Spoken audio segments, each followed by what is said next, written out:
Información, análisis y entrevistas. Profundidad con una mirada panorámica. En Línea 1. Muy buenos días, bienvenidas, bienvenidos. Se acercan las elecciones, los candidatos son los más inquietos, pero usted todo lo está y se informa y lo comenta por Radio Usach 94.5, que aquí comienza, también por diariousach.cl. Además, todas nuestras redes sociales donde se verifica lo que se dice, somos responsables en los datos y así como debe ser en una democracia sana. Ahora, si enloquecimos todo, es otro cuento. Daniela Figueroa Videla, he partido con un exhorto porque así te escucha Alejandro muy impactado de las elecciones de Estados Unidos de alcalde de Nueva York. Sí. Voy a hablar de eso. Pero es muy una buenos presentación. Días. Buenos días, Daniela. ¿Cómo estás, querido? ¿Muy bien? Sí, yo cada día mejor.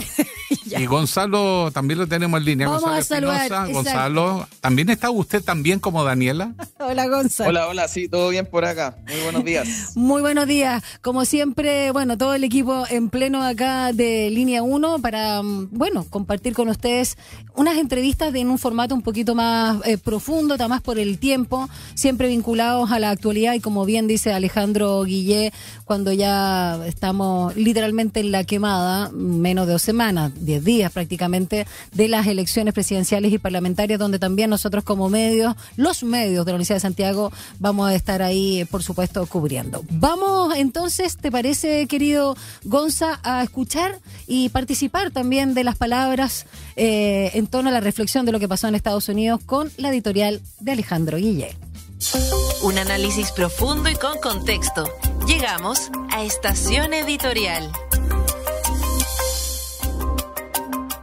Bueno, yo le voy a contar que anoche habló el candidato ganador a las elecciones de alcalde de Nueva York y partió así: Trump, sé que estás escuchando, sube el volumen. Yo imagino que Donald Trump estaba hecho un quique al otro lado, picado, porque estaba muy molesto Trump por la sola posibilidad que ganara no solo un político opositor a su gobierno, sino además musulmán. Sí. Trump había dicho que si él ganaba no iba a haber ninguna ayuda, le iba a cortar toda la ayuda del Estado, porque así se maneja Estados Unidos ahora. El presidente de la República cambia los aranceles, cambia las leyes, echa gente, saca gente, y después se quejan de los países caribeños. Bueno, pero el asunto está que había sido muy duro, lo calificó de la peor manera. Estamos hablando de Zoran Mamdani, ¿no? Sí, pues el alcalde ganador. Mira, lo había tratado pésimo en las propias. Sí. Comunista fue suave, porque para la derecha ya cuando te dicen comunista es porque ya. Bueno, pero aquí peores cosas. Y la verdad es que ganó Zoran Mamdani, el primer musulmán que va a dirigir la Gran Manzana, como dicen los estadounidenses, a Nueva York.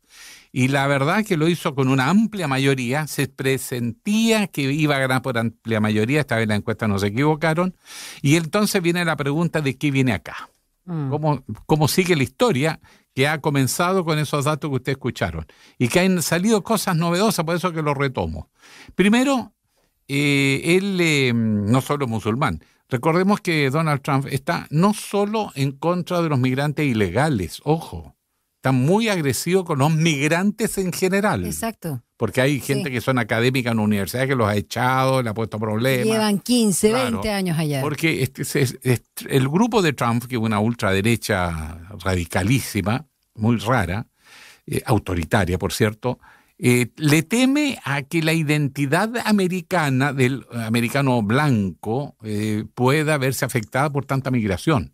Entonces le molesta la migración en sí misma, a pesar que Estados Unidos es un país de migrantes. No hay país en el mundo que haya más migración reciente en los últimos 2 siglos que Estados Unidos.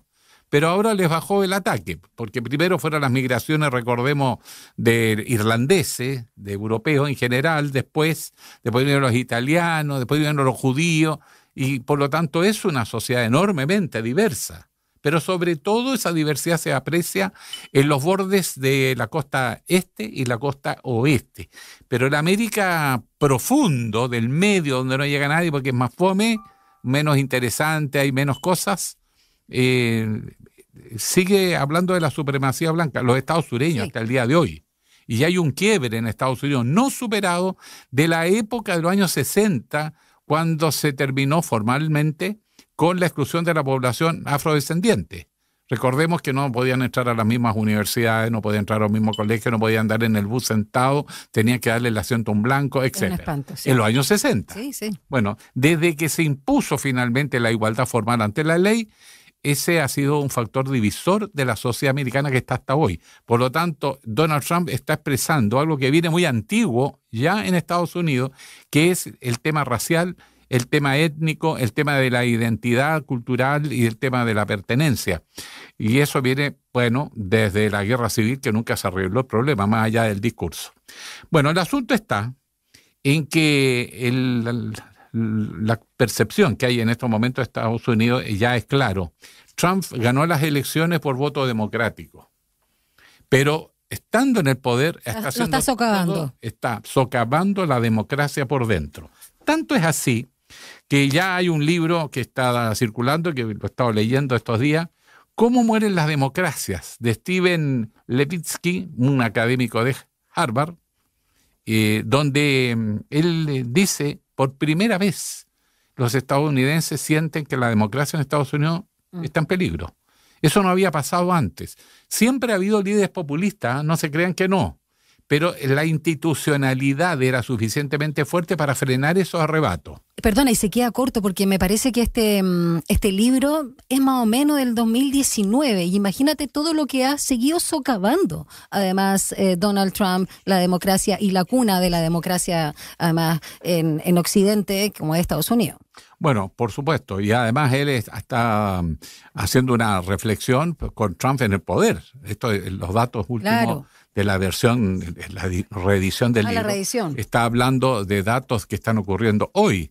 Y en Estados Unidos hay una certeza creciente de que Trump tiene un diseño que va a hacer que la democracia norteamericana, tal como la conocimos, ya no va más.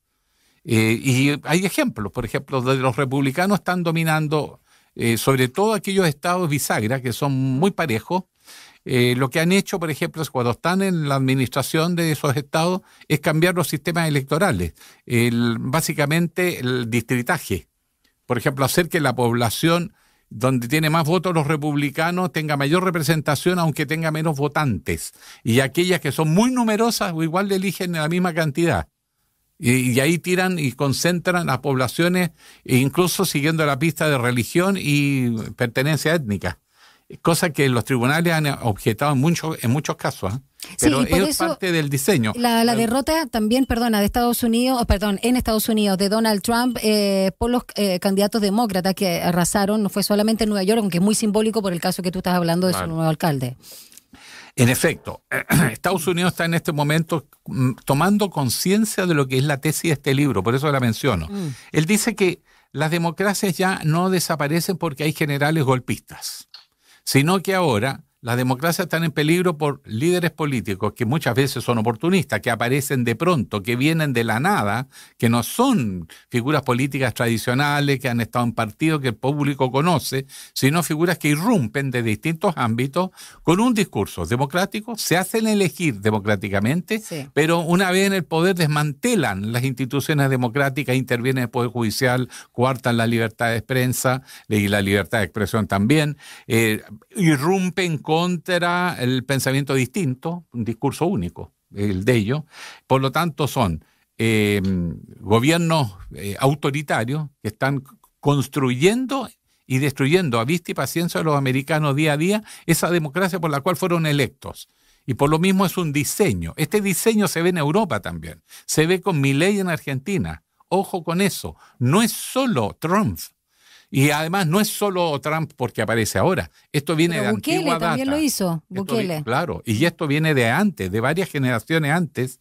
Obama, lo que significó Obama para este sector de hegemonista blanco fue horrible, y el bloqueo al presidente Obama por ser afrodescendiente fue feroz. En consecuencia, Trump es de alguna manera emerge en el contexto de un Estados Unidos que tiende a la polarización, típico de gobierno populista, polarizar más el país entonces. No solo está polarizado, lo polarizan más, los buenos y los malos. Los malos son ustedes y los buenos son mi gente. En segundo lugar, una clara ataque a la institucionalidad. y a apelar mucho más a mecanismos extralegales, la vía de hecho. Y se nota en la política norteamericana hoy de Trump en las relaciones internacionales, pero también dentro de Estados Unidos. Entonces, no aceptar las reglas democráticas, descalificar al adversario político, fomentar incluso la violencia cuando atacaron el Congreso en Estados Unidos, una cosa insólita. Después, restringir todo tipo de libertades a la oposición, sacar a la Guardia Nacional en aquellas ciudades que son demócratas. El Estado de Derecho suplantado por un Estado policial. En efecto, y todo eso centrado en el eje de un enemigo que es el migrante. Y eso en Europa es fundamentalmente el migrante, en Estados Unidos igual, porque el migrante representa el peligro de que se acabe la supremacía blanca y que se instale un pensamiento más plural, más mixto, más intercultural y por lo tanto un nuevo Estados Unidos, producto de las corrientes migratorias. Esto mismo pasa en Israel, por ejemplo. ¿Qué van a hacer la población ortodoxa judía cuando la población musulmana que vive en Israel crece más, porque tiene mucha más alta tasa de natalidad y por lo tanto en un horizonte muy cercano van a ser mayoría? Impedirle el voto. Entonces empiezas tú a ver que ya no son democracias, que hay gente con derecho a voto, gente que no es derecho a voto. Esto te puede llevar a la antigua Grecia, incluso con los hilotas, por ejemplo, y todos aquellos que no eran parte de que se reconocían como ciudadanos.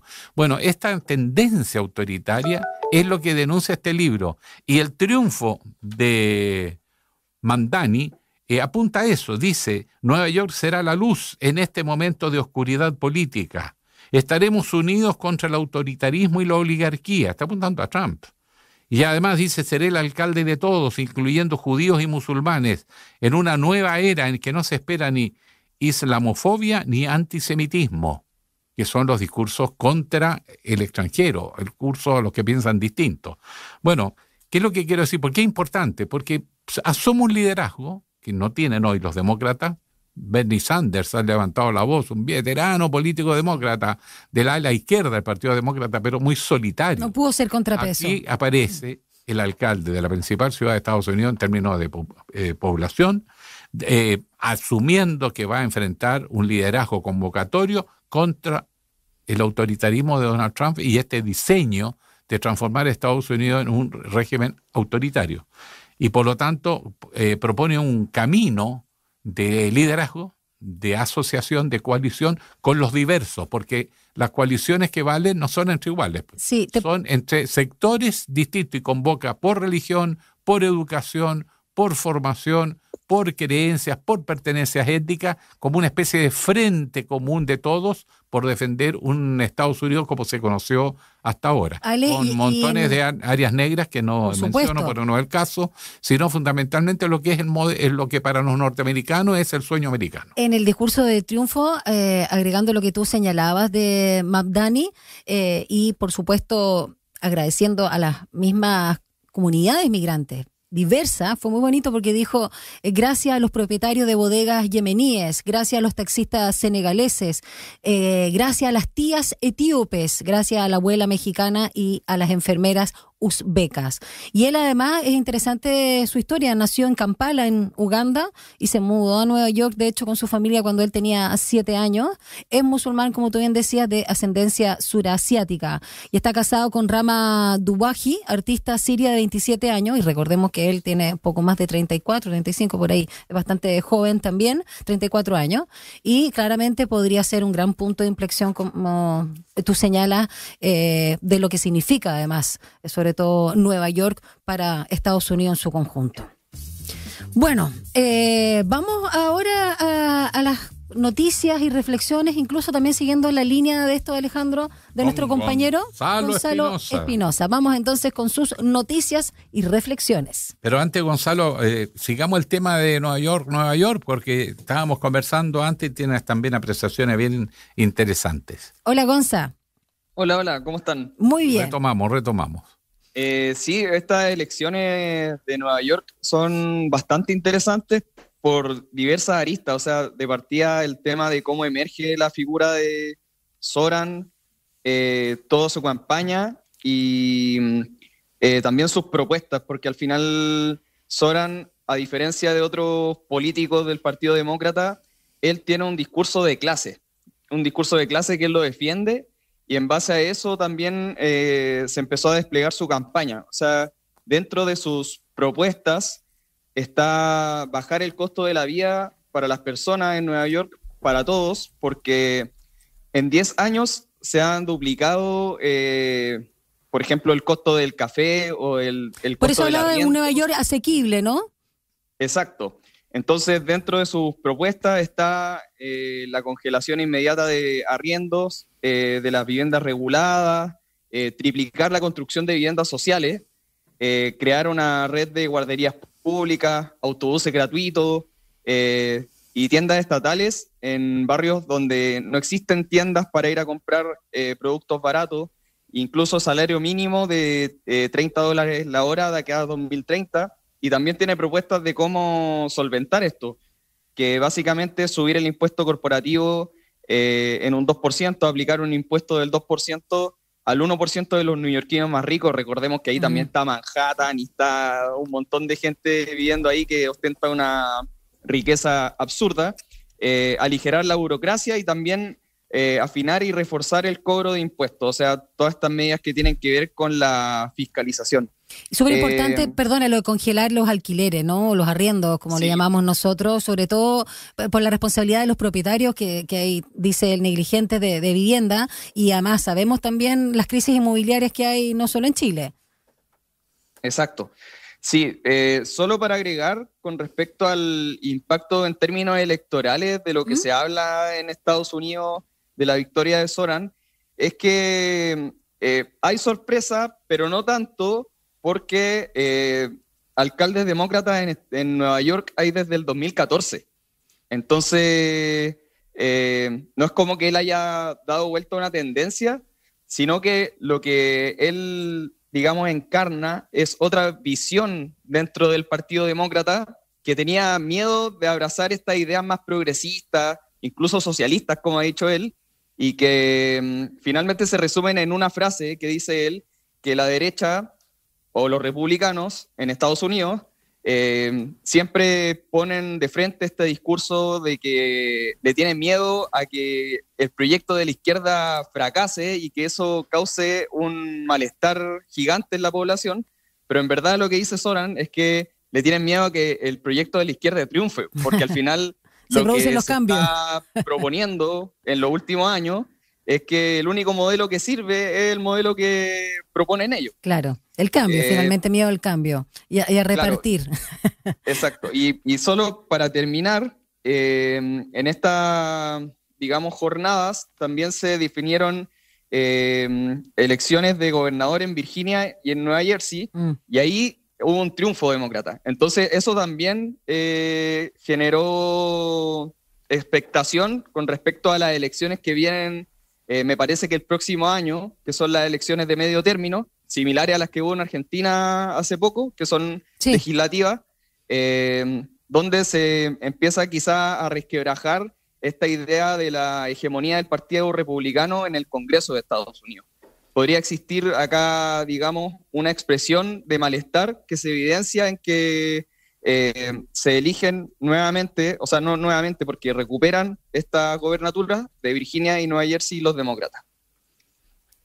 Bueno, es importante además los bolsones de voto, ¿eh? Nueva York es quizás la ciudad más simbólica de Estados Unidos para efectos de lo que es Estados Unidos, más que Washington, que es una ciudad muy burocrática, administrativa, más chica de población, tiene 80% de población afrodescendiente, dicho sea de paso, porque ahí vive el establishment. Pero Nueva York es más el Estados Unidos que viene inmigrante de todas partes del mundo. Es real, Estados Unidos no es un país solo de blancos, ni mayoritariamente de blancos a esta altura. Por eso que el temor que tienen algunos de que todas estas migraciones vayan a alterar lo que es el Estados Unidos originario, pero resulta que están destruyendo las instituciones originarias. Estados Unidos es el primer país del mundo que elige presidente, que tiene separación de poder el Estado, que tiene Congreso con influencia, que separa la justicia. El modelo de Montesquieu aplicado en la práctica. Por eso que fue siempre tan llamativo, ¿no? Pero bueno, hay más temas, Gonzalo. En la economía usted tenía unos datitos ahí. Sí, les quería contar noticias que salieron ayer, miércoles, que son un golpe para la región del Biobío, puesto que hay una empresa metalúrgica, Edice Metalúrgica, que es la mayor fabricante de estructuras de acero del país, que enfrenta una situación financiera crítica. Y porque esta empresa de más de 75 años de trayectoria solicitó su reorganización judicial luego de acumular pasivos superiores a los 33.000 millones de pesos. Según explica la empresa, la crisis se debe a la competencia de firmas chinas, además de la baja inversión privada en construcción y minería y el encarecimiento de los costos operacionales. Solo para comentarles, esta empresa ha desarrollado más de 4.000 proyectos en Chile y Sudamérica y destaca por tener una de las plantas con mayor capacidad productiva en Latinoamérica. Así que, bueno, esta reorganización que está pidiendo la empresa amenaza con golpear el empleo y la economía de la región del Biobío, que ya se encontraba golpeada por el cierre de Huachipato. Mira, interesantísimo. Bueno, las noticias en nuestro país también están bastante inquietas. Ojo, porque la economía se pegó una caída fuerte. Eso está pasando por la incertidumbre de Estados Unidos, para variar. Todo conduce a Donald. Todo así está que, conectado. Donald, escucha, sube el volumen. Este rechazo en Estados Unidos oye, hay áreas donde ganaron demócratas con votaciones históricas. La derrota de Trump de hacerlo pensar. Así que escucha a Trump, sube el volumen, escucha a tu pueblo. Ya, vamos con otros temas. Estamos ya, sí, cerrando. ¿Tienes algo más, querido Gonzalo? Sí, una pildorita nomás. Que Me encantan las pildoritas, los dolores de cabeza. El CERNAC lanzó una alerta por venta de medicamentos para bajar de peso. Justo. Wow. Últimamente están muy de moda. Ay, sobre todo en esta época del año. Y se ha detectado que hay ofertas de recetas médicas a distancia y la venta informal de estos fármacos, lo que a juicio del CERNAC puede poner en riesgo la salud de las personas. Así que se hizo este reporte en conjunto con el Instituto de Salud Pública que indica que hay medicamentos, no indican los nombres, pero que fluctúan entre los 9 y los 36.000 pesos y que contienen los siguientes componentes. Oye, un dato para investigar. Fentermina y Sí. Orlistat. Ah, churra, ya sabía. Oye, el Esos son otro dato que están dando vuelta para que lo analicemos después. Los me gusta. ¿Cómo los me gusta? Cuando tú pones me gusta, ¿Ah, sí? todo eso, esa persona que significa ¿El que like? su página, ¿Sí? like, claro. Esa persona gana prestigio su página y le meten publicidad. ¿Sí? Bueno, los servicios de impuestos internos en varios países Ah, sí, están viene hace evaluando, tiempo eso. porque dicen Sí, que la cantidad de interesante. millones de dólares que se está moviendo No sé ahí, por que qué no pagan impuestos, te fuiste así para que allá, cada pero- vez que diga me gusta, ¡pum! No, es Una un tajadita tema... para política social. No, sí, sabemos Sí, también sí. toda la evasión que hay ahí, está el tema de los influencers, hay muchas cosas que todavía están pendientes de legislar, tanto en Chile, sobre todo en Chile, como en el mundo. ¿Me puedes repetir los nombres, porfa, de los... ¿Cómo era el nombre de los componentes de estos Son- remedios? Los que contienen fentermina ¿Ya? y Orlistat. Orlistat. No Sí, son componentes no lo bien, ubico. bien rebuscados. Ya. Y esos son los que y generan daño solo- a la salud. Claro, o sea, son el tema es que se venden sin ninguna regulación.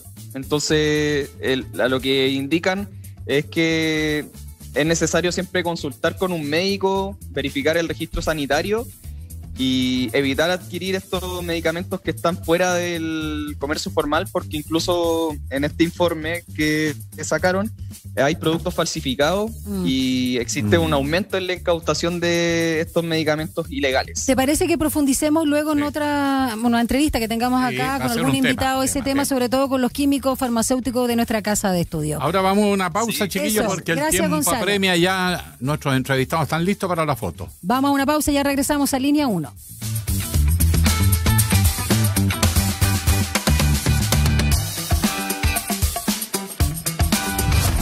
Una breve pausa y ya regresa Línea 1.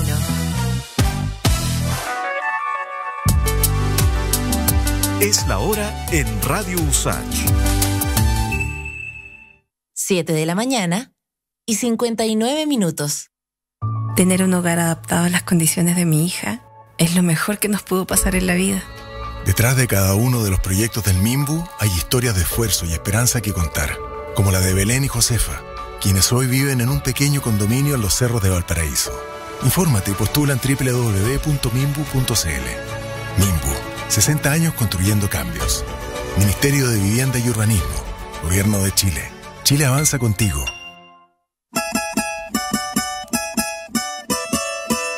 A Hora da Saudade. Una mirada desde las africanidades al mundo. Tejendo conexiones, raízes, influencia, ritmos, arte y sabores por medio de la música. Sumérgete en este emocionante, vibrante y diverso viaje intercultural de la 94.5 Radio USACH. A Hora da Saudade, junto a Eugenia Dos Santos. Capítulos de estreno, miércoles a las 5 de la tarde y los sábados a las 19 horas. Si tus pases te van al córner como los míos o más lejos y no logras el gol, tu lazo con el fútbol es romántico. Entonces Reino Fútbol es para ti. Una conversación íntima sobre el mundo del balompié. Reino Fútbol, todos los domingos a las 16 horas a través de Radio USACH. ¿Qué lugar tiene la ciencia en los grandes debates de hoy? Hola, aquí les saludan Macarena Rojas Ábalos y Fernando Ortiz. Y queremos invitarles cada viernes a la 1 de la tarde a La Sociedad de la Ciencia, un programa que invita al diálogo y a la reflexión en torno al quehacer de la academia y cómo esta conversa con los distintos actores de nuestra sociedad. Y a imaginar una sociedad más justa. La Sociedad de la Ciencia, cada viernes a las 13 horas por la 94.5. Radio USACH. Nuevas voces, nuevas formas de escucharnos.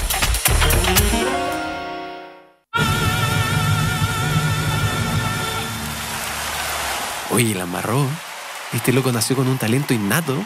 O sea, eso es un mito. Hay gente que quizás como este loco tiene una predisposición para ciertas cosas, pero en realidad el arte se basa en el estudio, en la práctica, y no sé, horas y horas de ensayo, de formación, de aprender teoría, de equivocarse. A él le gusta All You Need Is Love. Las influencias culturales. De lunes a viernes, 11 de la mañana, por Radio USACH y TV USACH. Estuvo bueno, eso sí, pero no es magia, pues. Al final la música es el resultado de la interacción social. Estamos de regreso en Línea 1. Un diálogo a fondo. Entrevistas en Línea 1. El diputado del Frente Amplio, Gonzalo Vinter, fustigó a la oposición por el rechazo al presupuesto presentado por el gobierno. A su juicio, esto obedece a una estrategia de bloqueo total con el fin de atrofiar al Ejecutivo.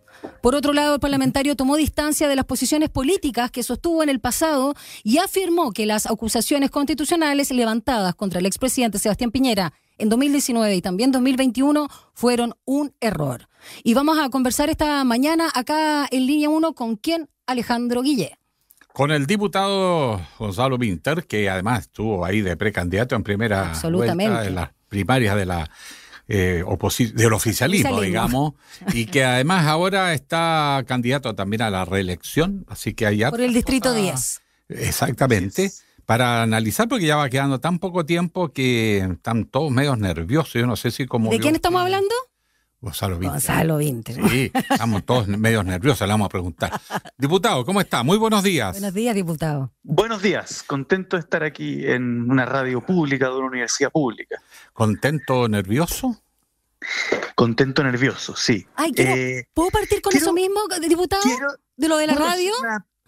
Sí, pero puedo hacer una precisión previa a la presentación. Pero por supuesto. Nunca usé el plural de las acusaciones. Allá. Yo creo que una de las acusaciones fue un error y la otra no. ¿Cuál? Pero lo dejo planteado. ¿Cuál libelo contra el expresidente Piñera, diputado? El segundo. El segundo, que ¿no? se vota 5 días antes de la elección presidencial. Perfecto. Por el tema de Dominga, del cual se tenía muy poca información, y que era una acusación que pretendía destituir al presidente para que haya un nuevo presidente mientras había un presidente electo. Sí. Yo creo que eso no tácticamente no tuvo ningún sentido, no lo hubiese hecho un bien al país, sacar a un presidente que está dedicado solamente a salir, y que terminó nutriendo la narrativa de la derecha de que la izquierda ya no era democrática porque intentaba tumbar presidente. La primera, que tiene que ver con el estallido social, que es años antes, yo creo que había un contexto de violaciones a los derechos humanos y de un presidente que estaba despreocupado de ese asunto, sí. Tanto así que ocupa la palabra guerra para referirse a su relación con el pueblo movilizado, y que yo creo que esa acusación es la única forma institucional, además, que encontró la política para decirle al gobierno que le ponga freno a las violaciones a los derechos humanos. Diputado, hecha esa precisión, solo me gustaría para hacer un frame, como decimos los periodistas o los ciúticos, en torno a la conversación que vamos a tener. Que se puede ser ambas cosas. Sí, claro. Que puede tener también la discusión en el Congreso en torno al presupuesto. También esta campaña, estamos a nada literalmente de lo que va a ser la presidencial y parlamentaria, y quiero tenerme algo que usted dijo en un medio de comunicación, en una radio hermana, que tiene que ver con los relatos y cómo nos enteramos también en general, incluso nosotros, funcionarios públicos de derecha o de izquierda, y la izquierda misma, de los medios de comunicación de derecha. Eso quiero partir para hacer la distinción con nosotros. Bueno, que partamos. A nadie le había llamado la atención. A mí sí, y me gustó mucho, porque es real. Yo estaba tan contento de haberlo dicho. Si se puede explayar. Claro, hay una pulsión en las izquierdas de cuando las cosas salen mal, de encontrar explicaciones, y la izquierda en general es bastante autoflagelante, y tiene esta competencia por quién es más autocrítico, siendo cada uno más descarnado con las posiciones. Entonces siempre vienen los interesados que dicen, tu problema fue que fuiste muy de izquierda, ¿ya? Y que siempre eso viene de un lado, que es el que está interesado en que las ideas de izquierda desaparezcan, ¿no? Y yo lo que he propuesto es que algo que está faltando en el debate, aunque a pesar de que hay muchos factores de por qué nos ha ido mal en las últimas 2 elecciones, 3, digamos, el plebiscito, el Consejo Constitucional, las municipales y de gobernador, etcétera, es porque a la izquierda le ha faltado autonomía intelectual. ¿A qué me refiero? Los militantes y funcionarios de izquierda tienen una interpretación de la realidad de Chile a través de los estudios que hacen centros de estudios de derecha, que yo no creo que sean mentirosos, pero sí creo que hacen preguntas de derecha para mostrarnos problemas que le aquejan a las derechas, ¿ya? Siendo que el país tiene una infinidad de problemas, solo apuntan a los que le interesan a ellos. Luego nosotros comentamos estos estudios de centros de estudios de derecha y nos informamos de ellos a través de medios de comunicación de derecha. Y yo creo que no es una ofensa decir que hay medios de comunicación de derecha que tienen línea editorial, que viva la libertad de prensa, pero el Grupo Mercurio, el Grupo Copesa, son grupos que no existen para ganar plata, sino que existen para difundir sus ideas, que son ideas de derecha. Si los militantes de izquierda conocen la política chilena, conocen las acciones de su propio gobierno a través de lo que le dicen centros de estudios de derecha, medios de comunicación de derecha, canales de televisión de derecha, y además no tienen sus propios centros de formación política para producir, renovar su propio pensamiento, entonces evidentemente que vamos a estar siempre interpretando una obra de teatro, pero los guionistas van a ser otros. Clarísimo. ¿Alejandro? Ya, hola, diputado, retomo la conversación. Usted ha hecho una fuerte interpelación a la oposición por el rechazo al presupuesto, diciendo que quieren atrofiar al gobierno. Y me recuerda un libro que estoy leyendo que se llama Cómo mueren las democracias, de Steven Levitsky, es estadounidense, profesor de Harvard, quien plantea que las democracias están debilitándose gradualmente y el peligro ya no son los golpes de Estado, generales golpistas, sino políticos elegidos por voto popular, pero que una vez en el poder y sin que la ciudadanía se dé cuenta, van tomando una deriva autoritaria, el caso de Estados Unidos. Pero también este es un diseño que empieza a repetirse. Bueno, está el caso argentino, pero en Europa pasando lo mismo. Llegar por vía democrática, incluso en el pasado hay casos traumáticos, para ponerlo. Estamos en esa situación. ¿Es esto simplemente un estado emocional producto de una campaña electoral de la derecha chilena o también está adhiriendo a un diseño de una nueva derecha de ultra que está empezando a instalarse en el mundo occidental? Voy a ir de atrás para adelante para conectarlo con el libro.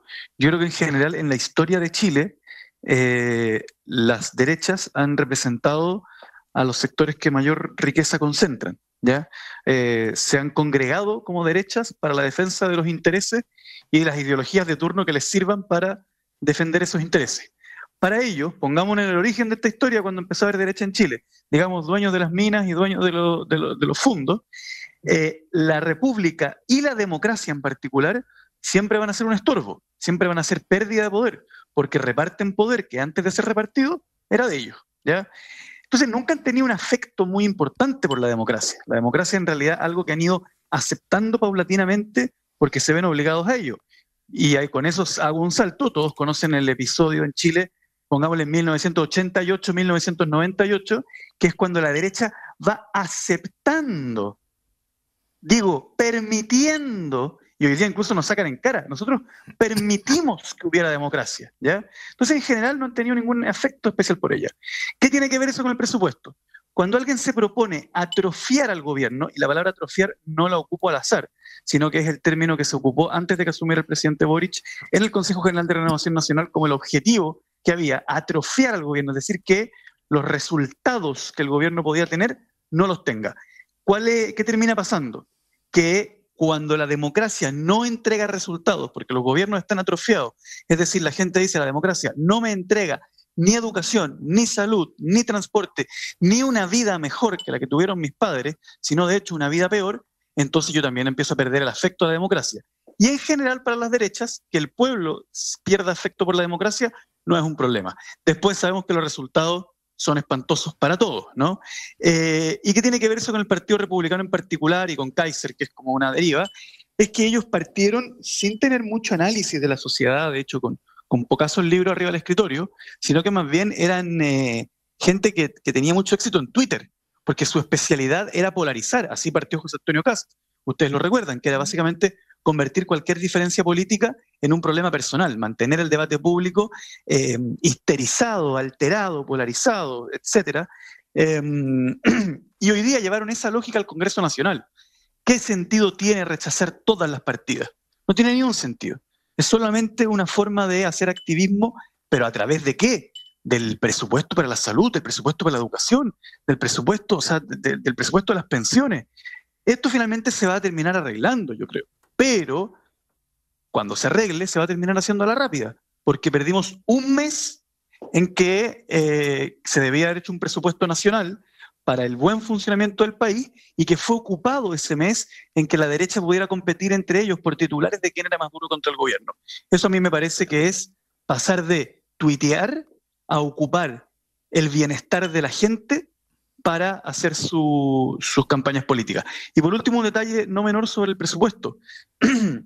Cuando los republicanos, Kaiser, etcétera, dicen que van a recortar 21.000 millones de dólares del presupuesto nacional, eso es recortar 21.000 millones de dólares de la ley de presupuesto.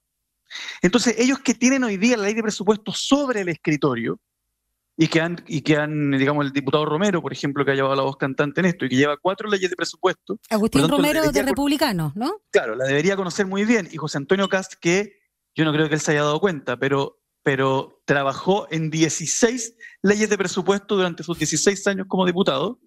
Entonces llegó el momento en que le digan al país, mire, esto es un Excel que es de público conocimiento, que todos lo pueden descargar en Google, y yo recortaría los 21.000 millones de aquí, de acá, de aquí, de acá. Página tanto, donde aparece esta cifra, yo pondría esta cifra. Y cuando se les interpela en el Congreso, ya, pues, digan, ¿dónde recortarían? ¿Dónde recortarían? Si están haciendo campaña con el recorte, digan dónde, si esta es la ley de presupuesto. Cuando ustedes recorten, lo que van a recortar significa presentar una ley de presupuesto que trae el recorte. Bueno, muéstrenme dónde, en qué página. Y no han sido capaces de decir nada, porque no tienen nada, no tienen un plan económico, sino que tienen un plan de campaña. Y gobernar es muy distinto a hacer campaña. Y se los digo con humildad, digamos. Diputado, ¿algo más? No sé si puedo preguntarle o quieres agregar algo, el punto, cerrar algo. Sobre este tema, diputado, mi pregunta es si esto es un diseño que tiene que ver también con lo que está pasando en otros países, o realmente es un acto de, digamos, o sea, de demagogia política con una elección a portas. Si fuera lo segundo es grave, pero si fuera lo primero es 3 veces grave, porque lo estamos viendo en otros países y la derecha se está coordinando a nivel mundial. Entonces, ¿hasta qué punto Chile, que ha sido en otras experiencias históricas pivote de muchos experimentos, el neoliberalismo, por ejemplo, bajo la dictadura militar, no esté viviendo una suerte de reconstrucción de una nueva forma de gobierno en los países que fueron democráticos en algún momento y que vaya a una deriva autoritaria. Mire, es pronto para decirlo, pero sí hay señales que son muy preocupantes. Yo creo que algo que está ocurriendo es que José Antonio Kast y compañía lograron a través de una campaña publicitaria de muchos años generar la superstición de que los problemas de seguridad, que son muy graves y muy dolorosos en el país, se solucionarían si ellos fueran gobierno. Cosa que no tiene ningún asidero. No, ellos no tienen ninguna propuesta de hecho no tienen ninguna propuesta que no se esté haciendo actualmente. Pero ellos lograron instalar que José Antonio Kast o Johannes Kaiser, que nunca han solucionado ningún problema en sus vidas, si es que ellos fueran presidentes, solucionarían los problemas de seguridad, ¿ya? Pero dentro de eso, y que yo puedo entender porque hay gente que si le dicen este candidato va a solucionar los problemas de seguridad, bueno, quiero votar por él, ¿no? Yo eso lo entiendo.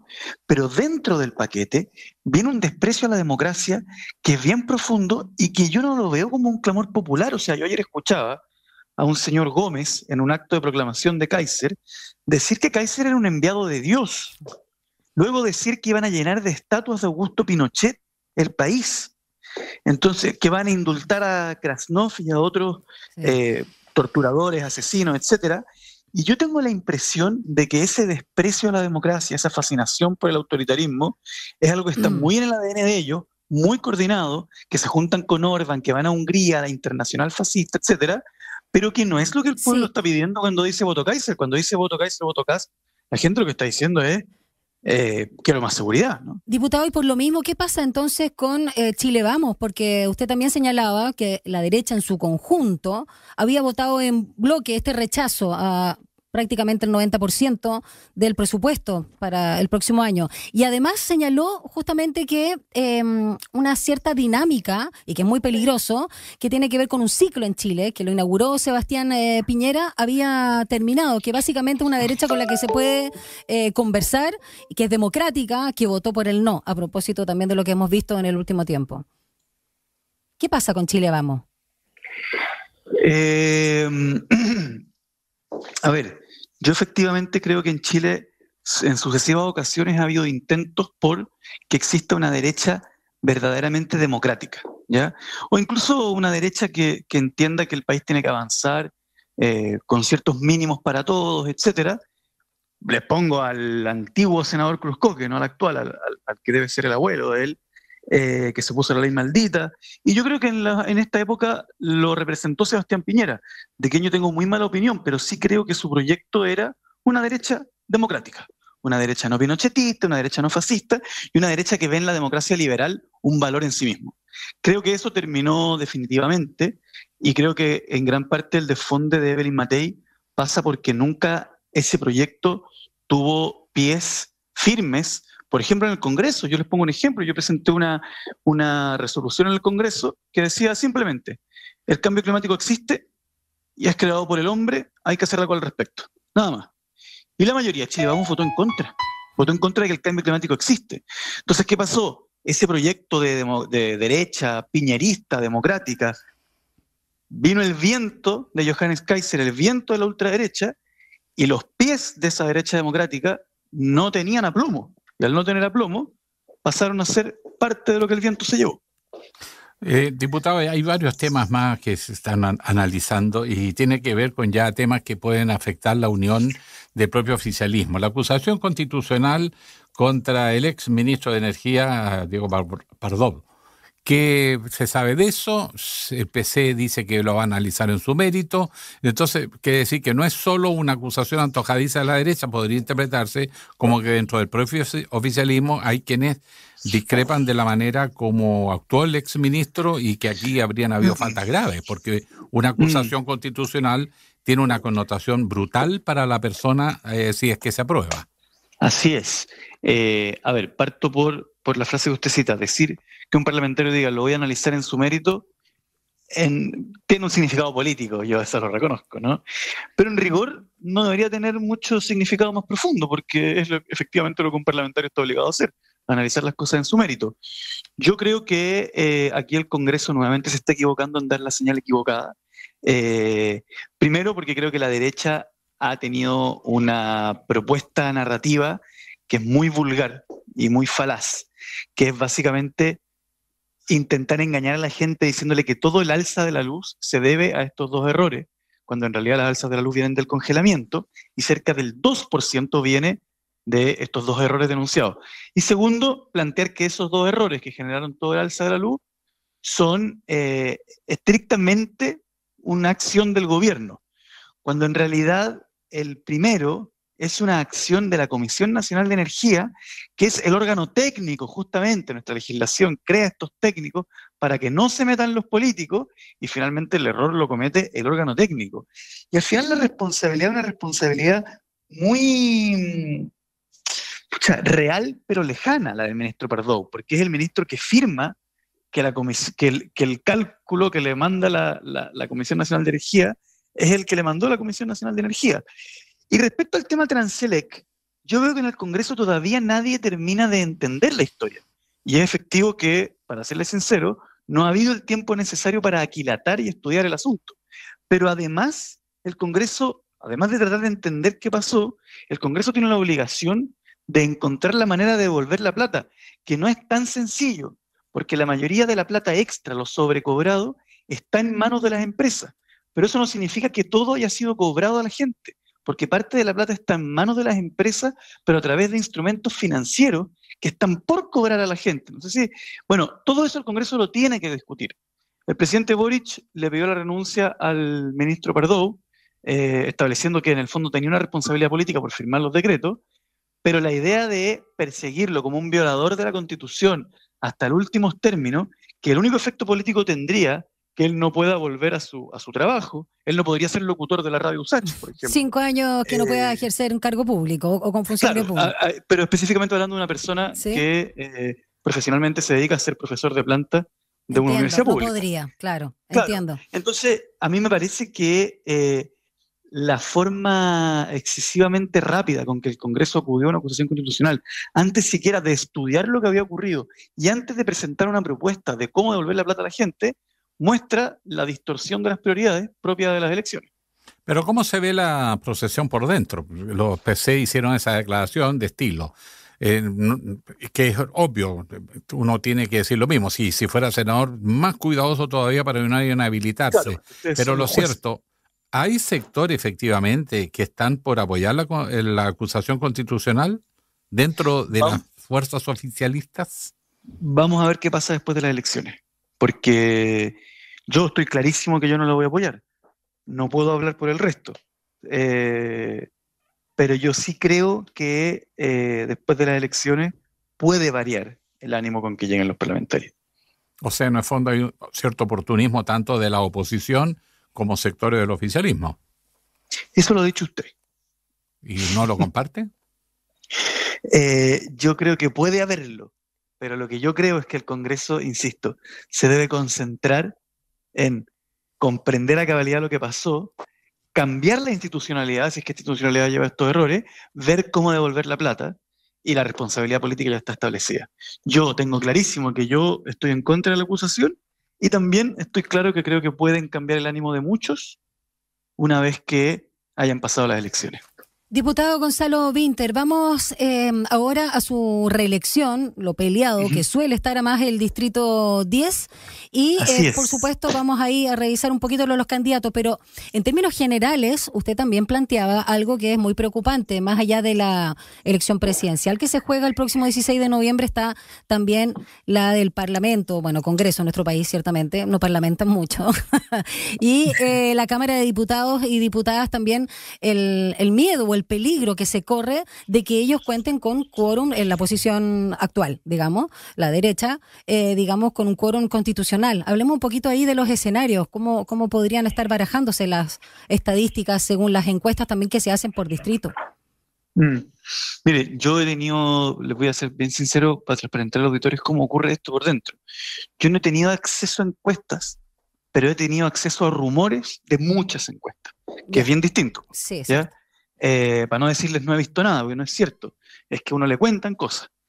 Y efectivamente es bien preocupante y va un poco en línea con la última elección de concejales, con la última elección de core, con la última elección del Consejo Constitucional, ¿cierto?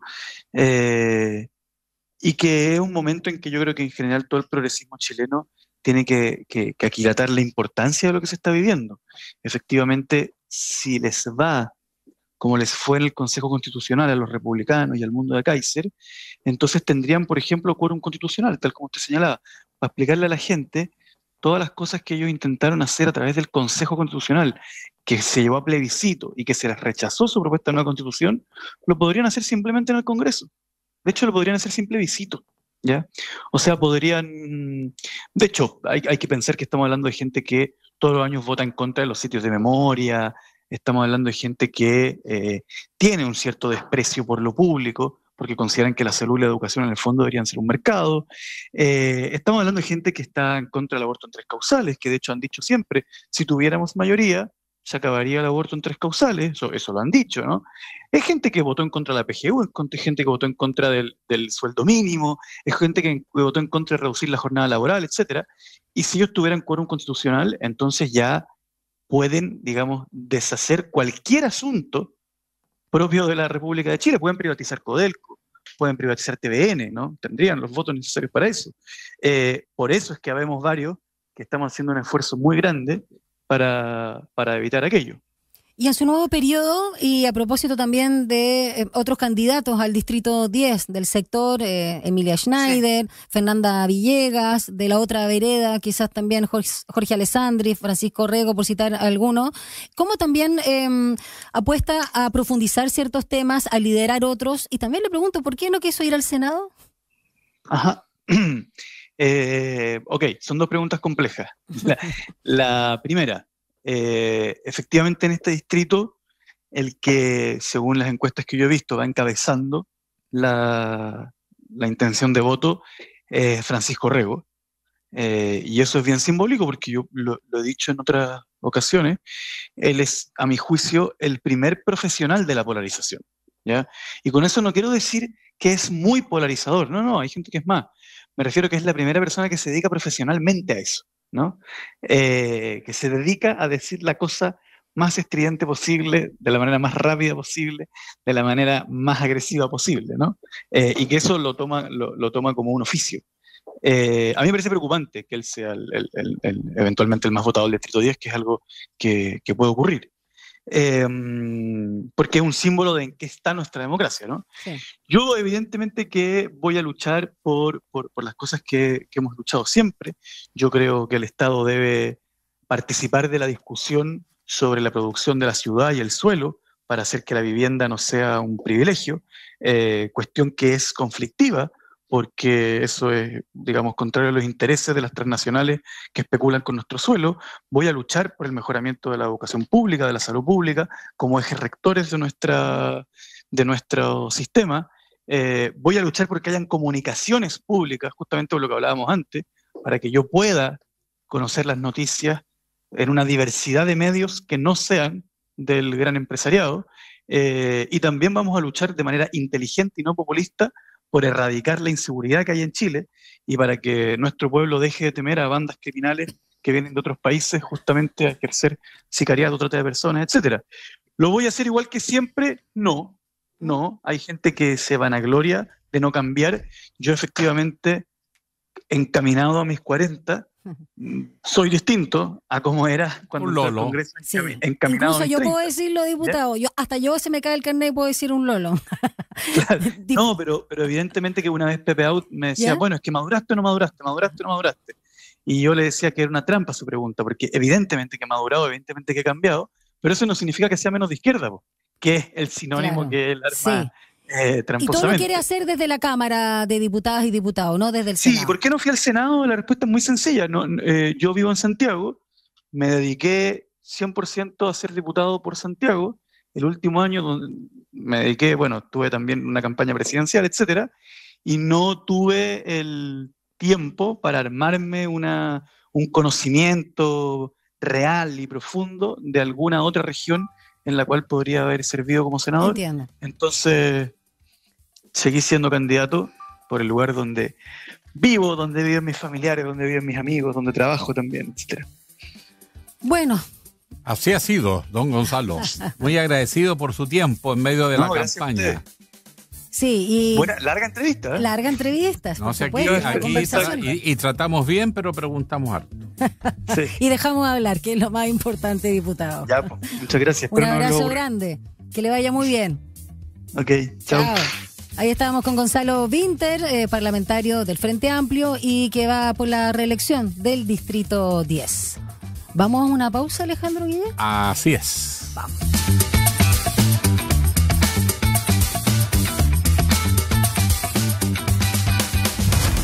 Una breve pausa y ya regresa Línea 1. Todos los días a las 12 en punto te invitamos a hacer un recorrido por los sonidos más profundos de nuestro país. El alma nacional. La trova, el canto de raíz, folclore y fusión que unen generaciones. Y cada viernes con música en vivo en las sesiones de El Alma. El Alma Nacional. Justo al mediodía, un encuentro diario con la música chilena por la 94.5 FM Radio Usach y en el 50.2 de la televisión digital abierta.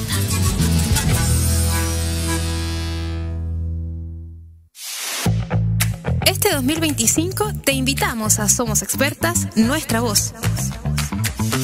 En esta segunda temporada podrás seguir conociendo las historias de vida de distintas mujeres expertas, sus trabajos, estudios e investigaciones que buscan hacer de este mundo un lugar mucho más justo. Conéctate a Somos Expertas, Nuestra Voz, cada miércoles y sábado a las 13 horas por la 94.5 FM, el canal 50.2 de la televisión digital abierta y en nuestras plataformas digitales. Radio Usach, Nuevas Voces. La crisis climática, los alcances de la inteligencia artificial, la ciencia de frontera, la economía, la salud, la educación. Porque el mundo vive tiempos de cambios y en medio de lo incierto, en Sin Pretexto buscamos respuestas a los grandes desafíos. El futuro nos inquieta, pero sabemos que se escribe en el presente. Te invitamos a una conversación profunda. Soy Mirna Schindler y te acompaño de lunes a viernes a las 6 de la tarde en Radio Usach. Sin Pretexto.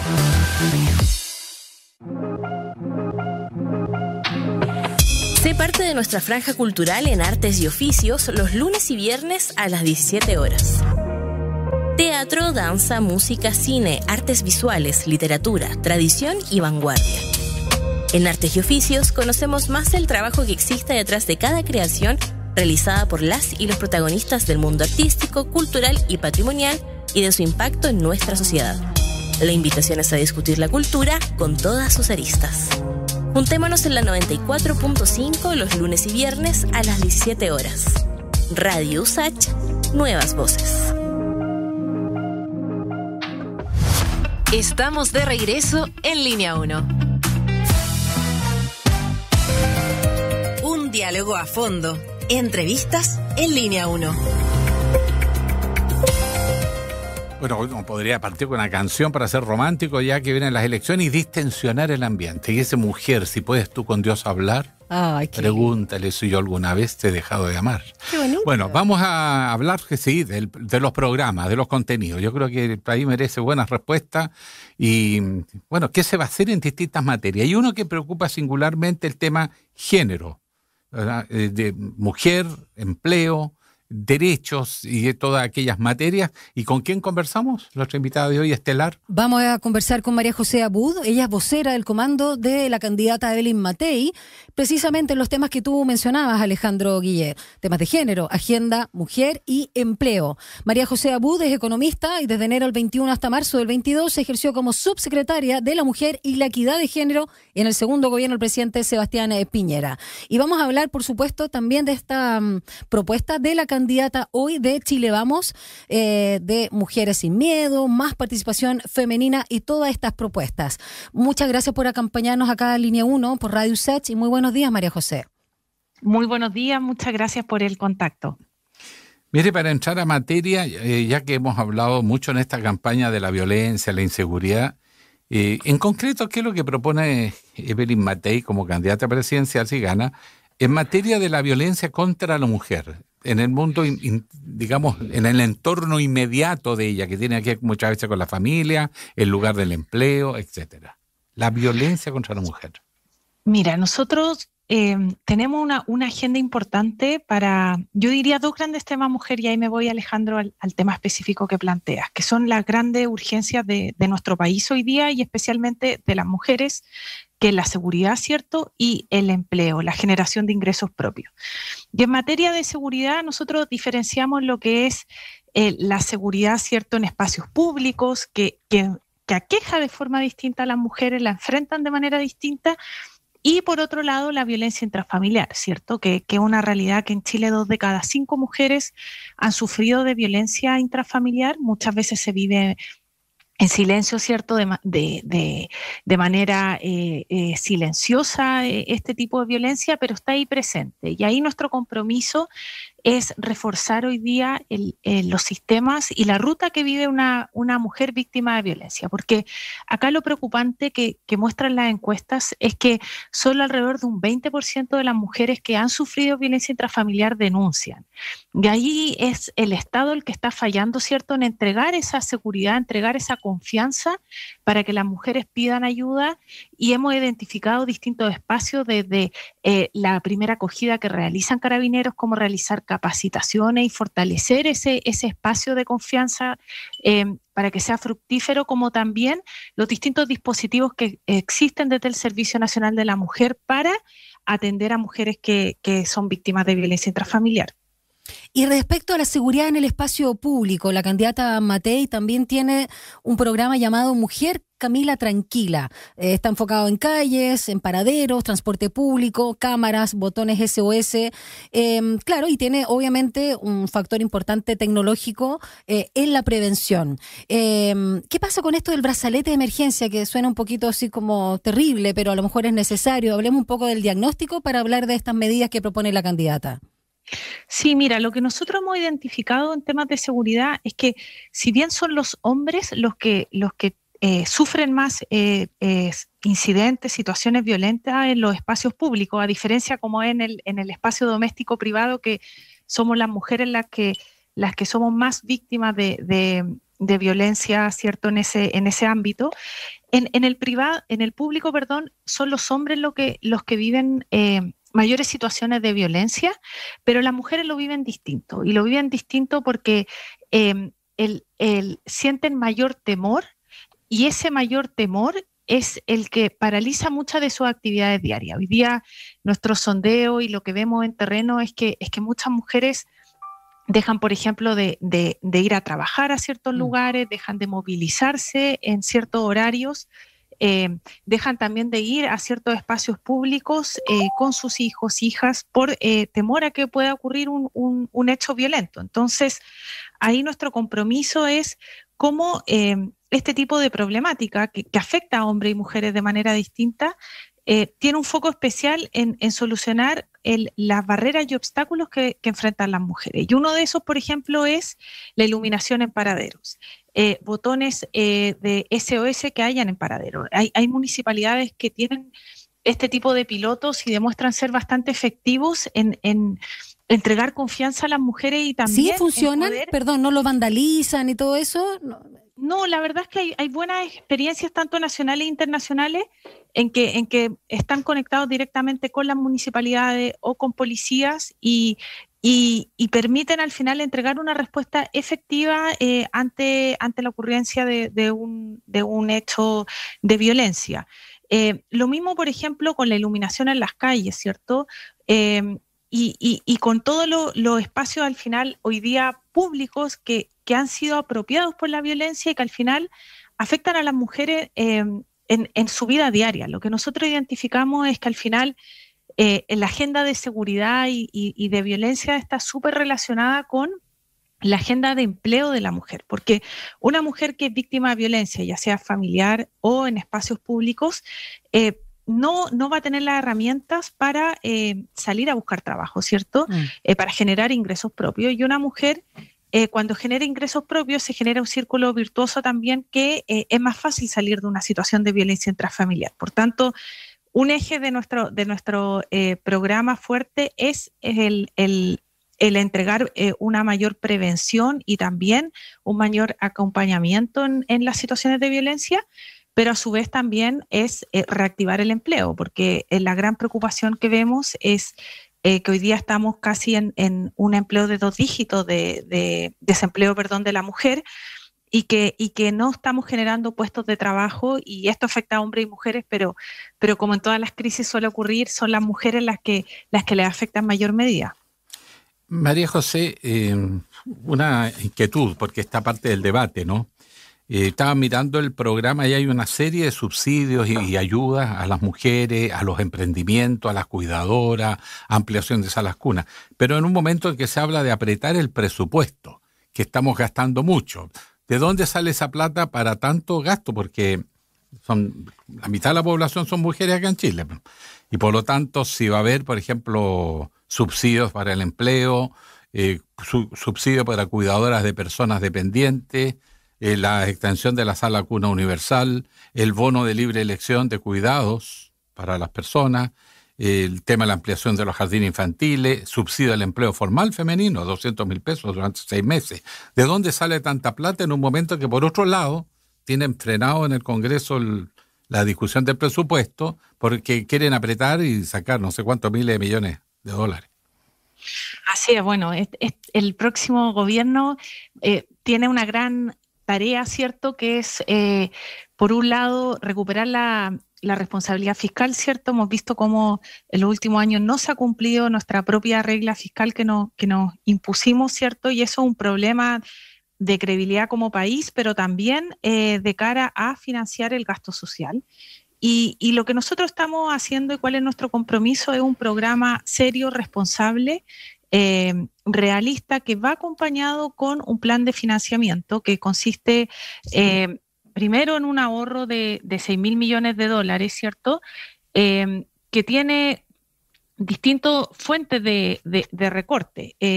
Nosotros, por ejemplo, un gran tema son el mal uso de licencias, son la duplicación de programas sociales, son también ineficiencias que vemos en el Estado que permitirían un ahorro fiscal. Y, por ejemplo, en el mismo tema, yendo concretamente al tema de los subsidios a la mujer, nosotros vemos que hoy día existen, por ejemplo, en temas de emprendimiento de la mujer, más de 30 programas en distintos servicios, desde el Ministerio de Economía, el Ministerio del Trabajo, el mismo Ministerio de la Mujer.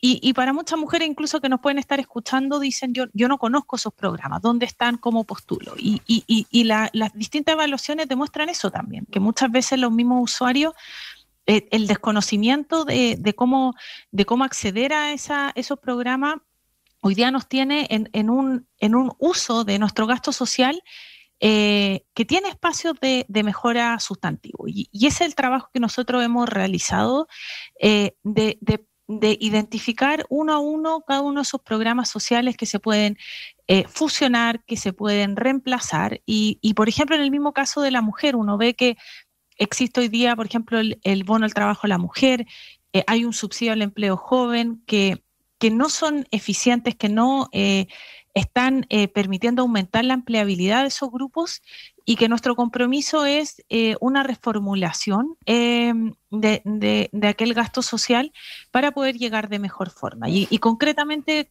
ustedes mencionaban varias de nuestras medidas, pero yo diría que las más importantes son este subsidio que tú comentabas de 200.000 pesos durante 6 meses a las mujeres que se formalicen. Nosotros queremos aprobar la sala cuna universal, un proyecto que lleva más de 27 años de discusión en el gobierno y no hemos logrado ver la luz, ¿cierto? Y también anunciaba la candidata el martes, ayer justamente esta PGU del cuidado, ¿cierto? Que nosotros identificamos también que hoy día hay más de 200.000 adultos mayores que viven en situación de dependencia severa, que no pueden realizar por sí solas actividades básicas, y nuestro compromiso es aumentar la PGU para ellos de 300.000 pesos, de 250.000 claro. a 300.000, efectivamente. Y paralelamente aumentar el estipendio mensual a las mujeres que son parte del registro de cuidadoras de Chile, que reciben un monto de 33.000 pesos, subirlo a 100.000, porque detrás también del cuidado de que necesita un adulto mayor, siempre hay una mujer cuidadora, y también esa es la principal razón por qué hoy día las mujeres no trabajan remuneradamente.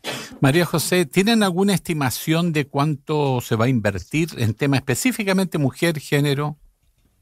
Mira, no tengo un desglose específico de cuánto es el gasto, pero al final yo te diría que las principales medidas de mujer va, primero, este subsidio que te comentaba, ¿cierto? Durante 6 meses, 200.000 pesos, tenemos el aumento de la PGU, pero también tenemos una serie de medidas que no necesariamente implican mayor gasto fiscal, pero sí pueden mover mucho la aguja en empleabilidad. Por ejemplo, nosotros identificamos que desde el CENSE, nuestro Servicio Nacional de Capacitación, que hay una serie de programas, ¿cierto?, para mejorar la empleabilidad, tampoco tienen el resultado esperado. Y nosotros queremos reformular esa oferta programática con programas que apunten especialmente a las mujeres, que es el grupo que hoy día tiene menor capacidad de acceder a ingresos propios, ¿cierto?, con programas de capacitación en temas que hoy día las empresas están demandando. Mucho de eso tiene que ver con la inteligencia artificial, con habilidades para la digitalización.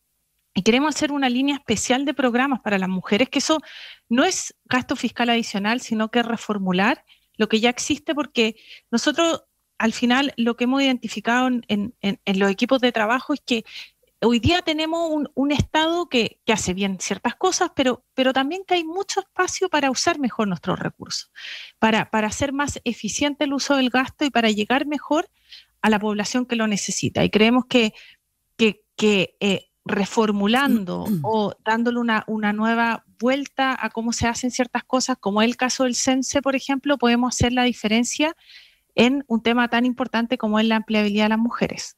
Estamos escuchando a esta hora de la mañana acá en Línea 1 por Radio USACH a María José Abud. Ella es economista y vocera del Comando de Matei en temas de género, agenda, mujer y empleo.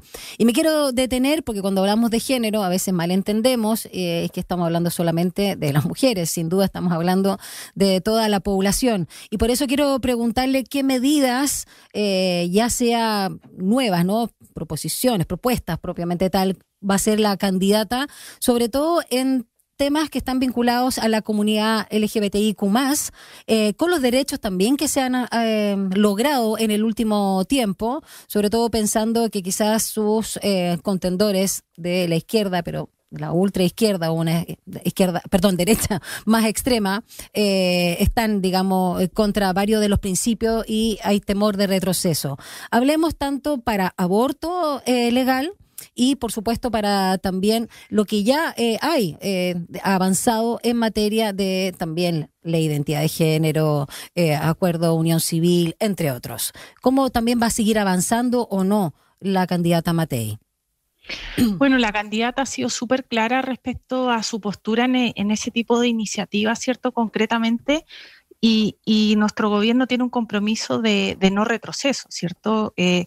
Un futuro gobierno tiene la obligación de continuar avanzando en la debida implementación de estas leyes y en los derechos que hemos adquirido y avanzado como mujeres también, y cierto, las minorías sexuales, en temas de aborto, en temas de, por ejemplo, el matrimonio igualitario, etcétera. Y ahí todavía hay mucho que hacer. Hemos visto cómo son leyes que tienen dificultades en la implementación y que también todavía de manera transversal, ¿cierto?, para la población LGTBI+, todavía hay que continuar avanzando. Yo te diría más que pensando en una legislación específica, es cómo hacemos esos espacios de inclusión, ¿cierto?, en nuestras distintas leyes, en los distintos programas. Porque ahí es donde estamos al debe. Por ejemplo, un tema que a nosotros nos importa mucho en la agenda de género y mujer son ciertos derechos sexuales y reproductivos que no se limitan solamente al tema de aborto. También, por ejemplo, hoy día vemos cómo hay una caída importante en la tasa de natalidad, sí, ¿cierto?, que que eso también responde es un tema más profundo que da para una entrevista entera, pero una arista importante, por ejemplo, hoy día las dificultades y los vacíos legales que existen en todo el tema de reproducción asistida y de ayuda de fertilidad de parte del Estado, ¿cierto? Vemos que es un tema que está muy presente en la población, en la sociedad, y que todavía nos falta mucho por avanzar. Nos falta mucho por avanzar en establecer primero los marcos legales, ¿cierto?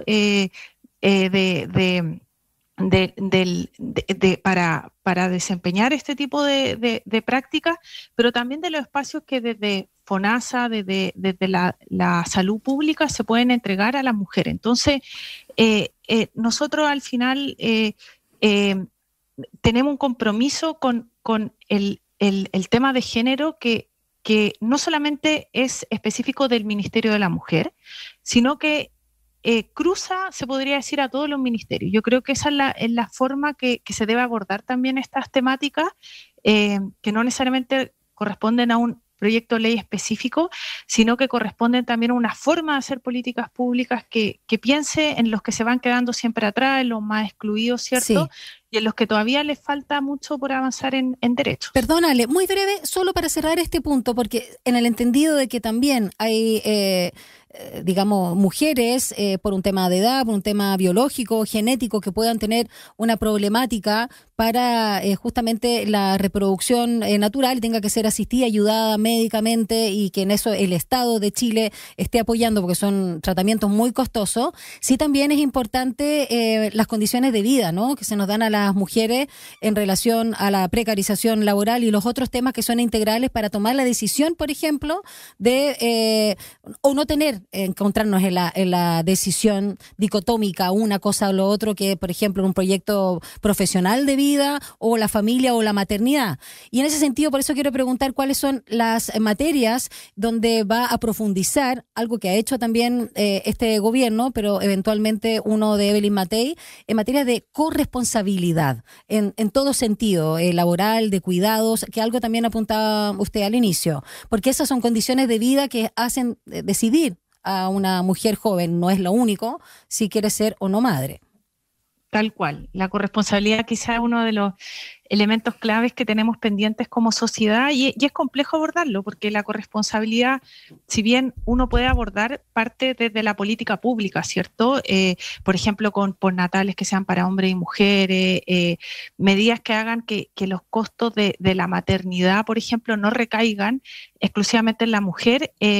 También hay un tema cultural, ¿cierto? De cómo hoy día se conciben las tareas de trabajo no remunerado, que es al final el cómo se ha distribuido las tareas históricamente entre hombres y mujeres. Entonces, nuestro compromiso al respecto primero es hacer una revisión exhaustiva de todas aquellas normas, leyes, regulaciones, tanto en la política social y laboral de nuestro país, que asignan exclusivamente la responsabilidad de los hijos de las mujeres. Y ahí hay bastante que avanzar, desde la legislación de Salacuna, ¿cierto?, que es la mujer quien gatilla esta obligación del empleador a pagar la Salacuna, lo cual encarece la contratación femenina, ¿cierto? Entonces, yo diría primero que hay como una mirada global de cómo impulsar corresponsabilidad desde la política pública, y esto es gradual en el tiempo, ¿cierto? Porque hablamos al principio, tenemos un recurso limitado y vamos a tener estrechez fiscal en un futuro gobierno, pero partir por todas aquellas medidas que hablen exclusivamente a la mujer como la que lleva la carga de los hijos, distribuirla entre los hombres y entre toda la sociedad esos costos, ¿cierto? Y segundo, también pensar en cómo uno al final atiende esa corresponsabilidad que es más social según la realidad de las familias chilenas, porque muchas veces se habla de esta corresponsabilidad pensando en una figura paterna o una pareja, ¿cierto?, que está dentro del hogar, pero uno ve en los quintiles más bajos de Chile que las jefas de hogar en su mayoría son monoparentales, es decir, no tienen una pareja, no tienen un compañero, una compañera liderando el hogar. Entonces, ahí yo creo que el desafío es entender esa realidad, y eso es lo que nosotros hemos trabajado, de cómo promover una corresponsabilidad que sea más social, ¿cierto? No de la pareja propiamente tal, sino cómo desde el Estado redistribuimos esos costos del cuidado, ¿cierto? Y cómo generamos políticas públicas que le quiten nuevamente ese peso que llevan las mujeres hoy día y que al final ha sido históricamente su rol de cuidadora. Y en ese sentido, por ejemplo, este anuncio de la PGU del cuidado que le pusimos, que apunta a ese problema estructural de cómo hoy día vemos que somos una población que envejece más, que crecen menos, que tenemos menos hijos y que vamos a tener un desafío de cuidado en las próximas décadas no menor, y las que van a pagar esa cuenta si no hacemos nada son las mujeres. Entonces, necesitamos avanzar en soluciones de cuidado que piensen en ese envejecimiento de la población, y también que hay más población dependiente a medida que pasa el tiempo. Por tanto, esto es gradual, ¿cierto? No es una bala de plata, pero creemos que este aumento de la PGU y este aumento, ¿cierto?, del bono cuidadora avanzan en ese sentido y ayuda a esta problemática.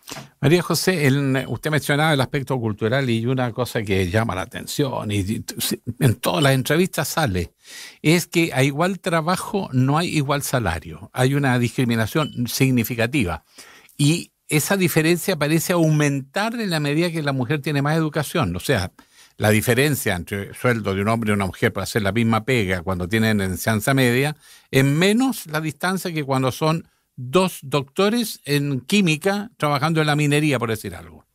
Sobre todo si son empresas chilenas. ¿Por qué esa tremenda discriminación en términos del trabajo? Hay una subvaloración de la importancia del trabajo femenino. ¿Cómo contrarrestamos eso? Mira, el tema de la brecha salarial tiene el diagnóstico muestra distintas acciones de política pública que se deben desarrollar, porque efectivamente si uno ve los datos del INE, las mujeres en promedio ganamos un 25% menos que los hombres. Esa es como la brecha global. Pero ahí uno dice cuál es la brecha por un trabajo de igual valor, ¿cierto? Que es lo difícil de medir y entender cuánto efectivamente de eso es discriminación y cuánto corresponde, por ejemplo, a que las mujeres estamos menos en posiciones de altos cargos, ¿cierto? Que son las mejores remuneradas. Estamos en industrias muchas veces que pagan menos salario, ¿cierto?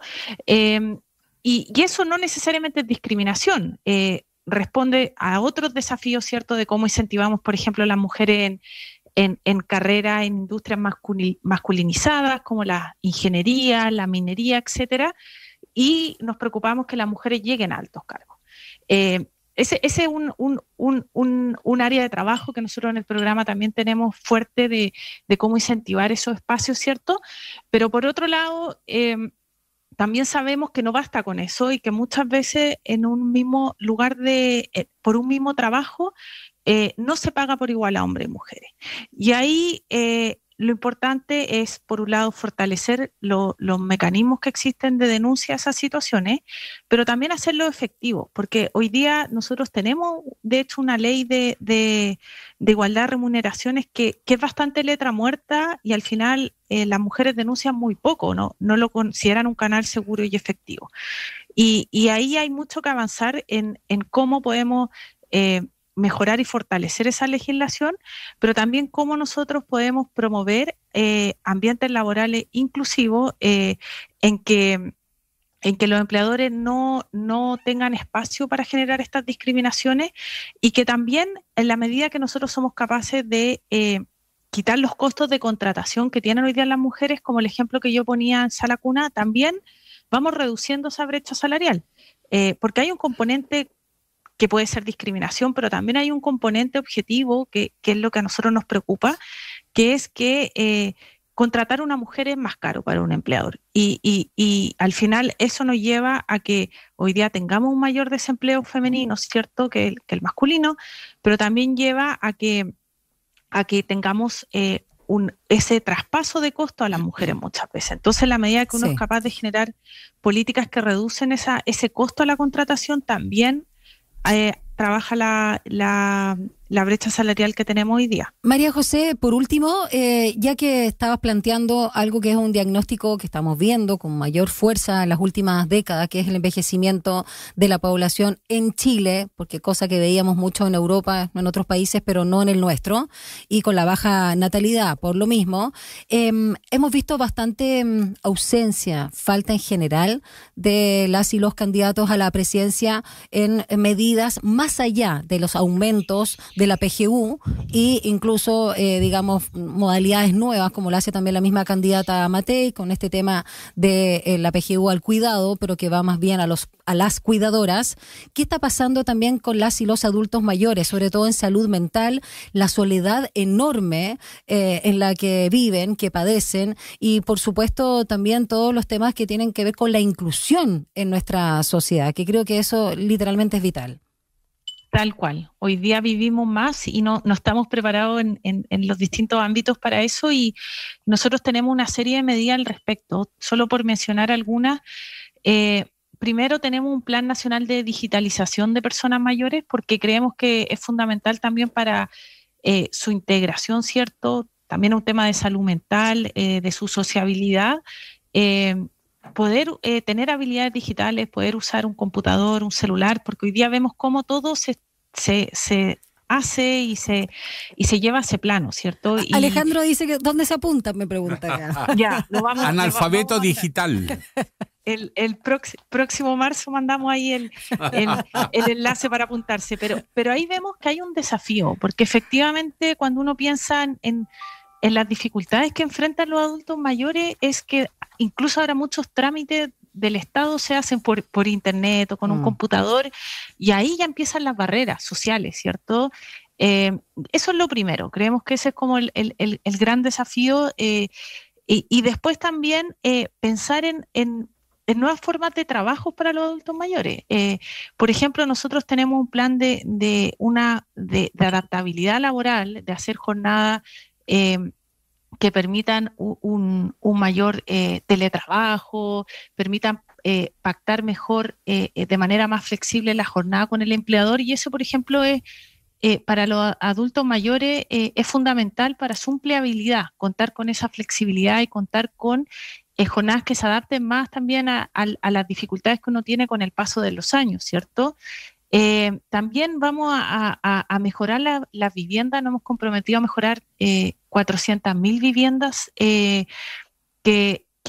integren las necesidades de adultos mayores de accesibilidad en sus hogares, porque ahí también tenemos un desafío, ¿cierto? Muchos viven solos y no tienen en su propio hogar esas facilidades. Y también fortalecer hoy día los programas que existen de acompañamiento a los adultos mayores. Hoy día, si bien nosotros tenemos el Servicio Nacional de Adultos Mayores, hay mucho que hacer ahí, hay mucho que avanzar, y tenemos que aumentar cobertura y también ir aumentando los programas, porque vamos a vivir más, estamos viviendo más, y tenemos que hacer frente a ese desafío que es multidimensional. Absolutamente. Bueno, muchas gracias, María José Abud, vocera del comando de Evelyn Matei en temas de género, agenda, mujer y empleo. Gracias por este análisis, diagnóstico, pero sobre todo por explicarnos en detalle algunas de las propuestas de la candidata. Un abrazo. Muchas gracias a ustedes por el contacto y muy interesante conversación. Que estén muy bien. Gracias. Gracias, María José. Chao. Y con esto nos despedimos, Alejandro Guillén. Chao. ¿Te parece? Y se va acercando la primera vuelta. Pasan los días. Sí, los candidatos al borde de los nervios. Nosotros, la ciudadanía también. Sí. Bueno, será hasta mañana a las 7:30 en una nueva edición de Línea 1. Chao. Información, análisis y entrevistas. Profundidad con una mirada panorámica en Línea 1.